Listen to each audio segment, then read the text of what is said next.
हरिओम। ओम आनंदमय, ओम शांतिमय, ओम ज्ञानमय। आप सभी दर्शकों का हमारे चैनल पर स्वागत है। आज हम लोग यूपी टेट और सी टेट के अंतर्गत 7 महत्वपूर्ण प्रश्नों को देखेंगे।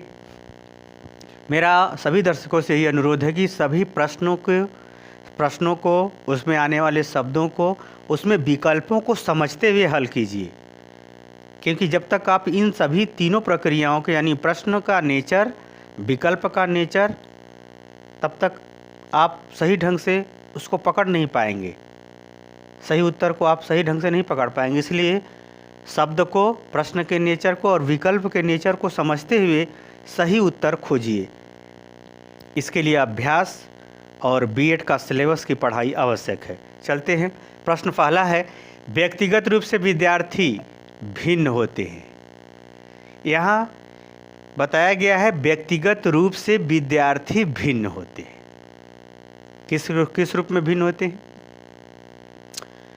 ध्यान रखिएगा।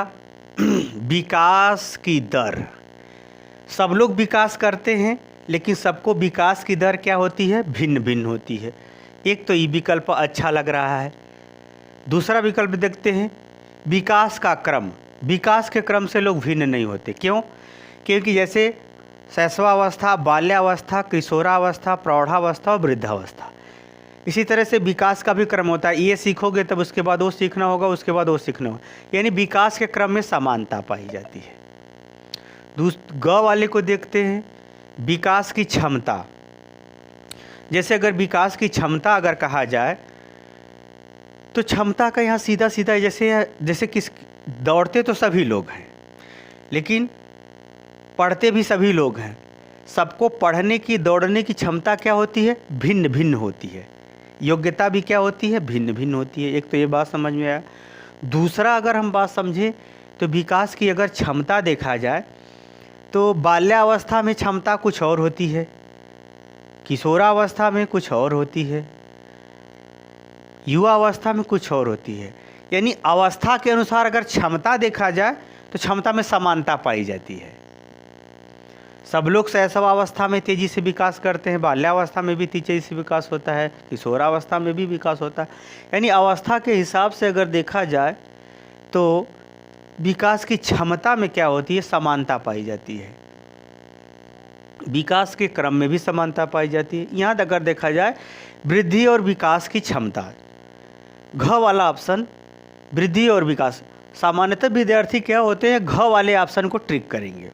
तो यहाँ पर थोड़ा सा समझना है, वृद्धि और विकास की क्षमता, सभी विद्यार्थियों की वृद्धि पॉजिटिव भी हो सकती है, निगेटिव भी हो सकती है, वजन बढ़ भी सकता है, घट भी सकता है, समानता पाई जाती है।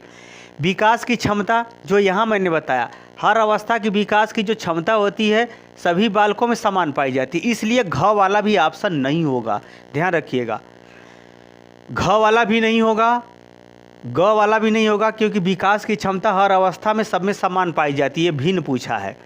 विकास का क्रम, सब में विकास का क्रम समान पाया जाता है। इसलिए जो भिन्नता पाई जाएगी विकास की दर में पाई जाएगी। इसको ध्यान रखिएगा। किस में भिन्नता पाई जाएगी? विकास की दर में भिन्नता पाई जाती है। विकास का क्रम भी समान मिलता है, विकास की क्षमता भी हर अवस्था में समान मिलती है। लगभग में सभी बालक शैशवावस्था में तेजी से विकास करते हैं, यानी क्षमता भी समान पाई जाती है। वृद्धि और विकास की अगर क्षमता की जाए तो इसमें भी समानता मिलती है। वृद्धि भी सबका पॉजिटिव निगेटिव होता है, विकास सबका धनात्मक होता है, वो भी धनात्मक होता है। इसलिए सबसे बेस्ट ऑप्शन होगा पहले का क। दूसरा देखते हैं, अवधारणात्मक विकास किसका हिस्सा है? बौद्धिक विकास का, शारीरिक विकास का, सामाजिक विकास का, संवेगात्मक विकास का। अवधारणा का मतलब होता है किसी के प्रति विचार को धारण करना, किसी के प्रति विचार को धारण करना अवधारणात्मक का। जैसे अगर हम लोग कहें कि जम्मू कश्मीर एक बहुत सुंदर राज्य है, वो आदमियों की संरचना के हिसाब से, प्राकृतिक बनावट के हिसाब से, प्राकृतिक खान पान रहन सहन के हिसाब से बहुत सुंदर स्थान है, झीलों के हिसाब से। तो मतलब जम्मू कश्मीर के विषय में हमारी एक सोच बनती है। उसी तरह से शिक्षक के प्रति आप सबकी अवधारणा होती है, सोच होती है। तो जो अवधारणात्मक विकास का जो हिस्सा है वो वास्तव में यह शरीर से नहीं पता चलता, समाज से भी नहीं पता चलता। समाज अच्छा है, अगर आपके पास दिमाग नहीं तो आप कैसे क्या धारणा बनाओगे? कुछ नहीं। संवेगों से, संवेग तो स्वतंत्र होते हैं, संवेगों के हिसाब से क्या अवधारणा बनाओगे? कहने का मतलब हमारा ये जो संवेग हो, चाहे समाज हो, चाहे शरीर हो, इसके प्रति जो सोच समझ बनती है वो बौद्धिक है। इसलिए अवधारणात्मक विकास किसका हिस्सा है? बौद्धिक विकास का हिस्सा, मानसिक विकास का हिस्सा है। जिसके पास जितनी मानसिक क्षमता होगी वह किसी के प्रति उतना ही अवधारणा का निर्माण कर सकता है।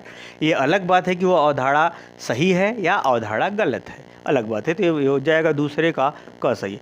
तीसरा देखते हैं, गिरोह की अवस्था में बालक निर्माण करते हैं। बालक की गिरोह की अवस्था, बालक गिरोह की अवस्था में गिरोह किस अवस्था में बालक निर्माण करते हैं? गिरोह यानी शैशवावस्था में नहीं, शैशवावस्था में तो खिलौना ज़्यादा खेलता, बाल्यावस्था में सामान्य। यह जो है गिरोह का मतलब एक समूह बना करके कोई काम करना, घूमना फिरना, लड़ाई झगड़ा इत्यादि करना, ये सब किशोरावस्था में होता है, किशोरावस्था में होता है। यानी 12 से 18 वर्ष की आयु में इसमें बालक जो है सामूहिक रूप से लड़ाई झगड़ा खेल करते हुए, या एक क्षेत्र के बालक दूसरे क्षेत्र के, या एक कक्षा के बालक दूसरे कक्षा से, सब गिरोह की अवस्था किशोरावस्था में होती है। चौथा देखते हैं, मानवीय मूल्यों का निर्माण किस अवस्था में होता है? मानवीय मूल्य का मतलब मानवता के मूल्यों के, यानी जो समाज में जो आदर्श स्थापित किए गए हैं, जो मान्यता है, जो धर्म है, रीति रिवाज है, विशेष कार्यक्रम है, यानी मूल्य। मानवीय मूल्य का मतलब समाज के हित में या व्यक्ति के हित में जो भी महत्वपूर्ण नियम कानून व्यवहार हैं वो क्या कहलाते हैं? मूल्य कहलाते हैं। तो ये मूल्य के प्रति विकास किस अवस्था में होती है? बाल्यावस्था में। बाल्यावस्था में तो मनमाना व्यवहार, जो पसंद आए सो कर दो। युवावस्था में नहीं, ये किशोरावस्था में होती है। यानी मानवता के प्रति जागरूकता, मानवता के मूल्यों को समझना, अपनाना, धारण करना, ये किशोरावस्था में होता है। लगभग में उत्तर बाल्यावस्था से थोड़ा प्रारंभ होता है, किशोरावस्था में पूरी तरह से परिलक्षित होता है। युवावस्था में तो और प्रगाढ़ होता है, वृद्धावस्था में और वह अस्थायी रूप ले लेता है। किशोरावस्था में ये ख सही होगा। पांचवा अगर क्वेश्चन देखो तो अध्यापक को ज्ञान होना चाहिए शिक्षण का, हाँ। विषय का ज्ञान होना चाहिए, ये भी सही है। विषय और बाल मनोविज्ञान और उधर बाल विषय और बाल मनोविज्ञान, ये ग वाला ऑप्शन सही हो। क्यों?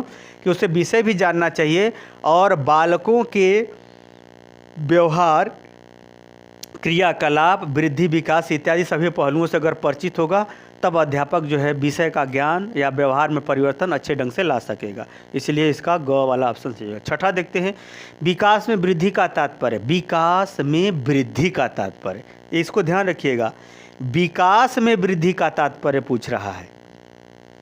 ज्ञान ये वृद्धि है नहीं, ज्ञान वृद्धि नहीं, विकास है।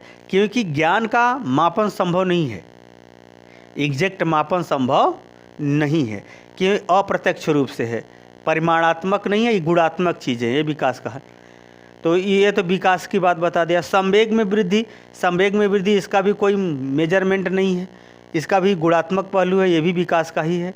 ये वजन में वृद्धि, यहाँ आया है वजन में वृद्धि।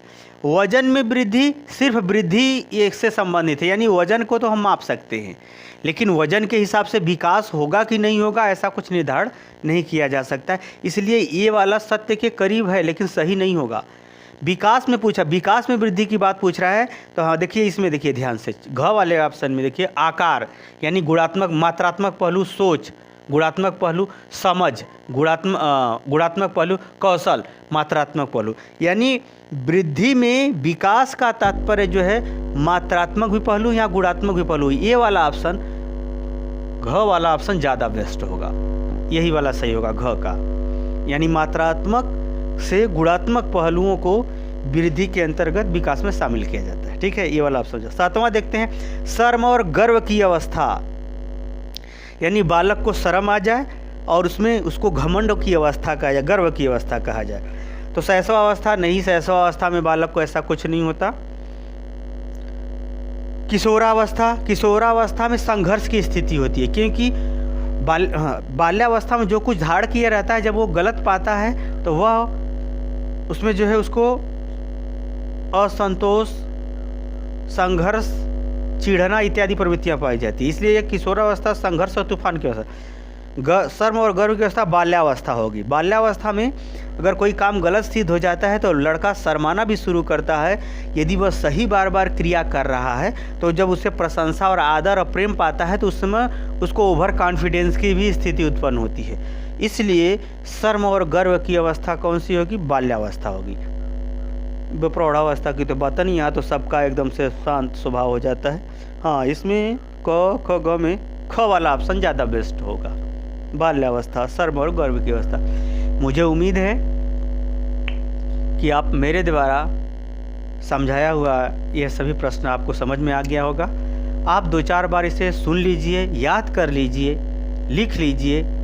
कुल मिलाकर के आप अपनी योग्यता का विकास कर लीजिए। इसी में मेरी सफलता है, इसी में आपकी सफलता है। इसलिए आप अगर थोड़ा भी मानते हैं तो जो है इसको अच्छी तरह से याद कर लीजिए। थोड़ा थोड़ा करके याद करेंगे तो सब एक दिन बहुत ढेर सारा याद हो जाएगा।